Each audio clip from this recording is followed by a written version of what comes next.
Start. 7 years ago, our fathers brought forth on this continent a new nation conceived in liberty and dedicated to the proposition that all men are created equal.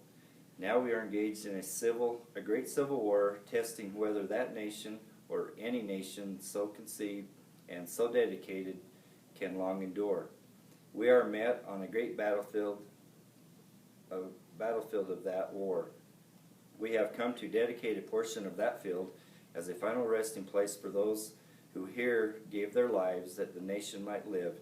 It is altogether fitting and proper that we should do this. But in a larger sense, we cannot dedicate, we cannot consecrate, we cannot hollow this ground. The brave men, living and dead, who struggle here have consecrated it far above our poor power to add or detract. The world will little note nor long remember what we say here, but it can never forget that they did here.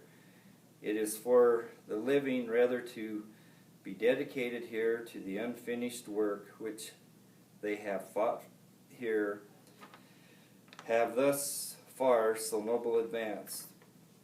It is rather for us to be here dedicated to the great task remaining before us, that from these honored dead we take increased devotion to that cause for which they gave the last full measure of devotion.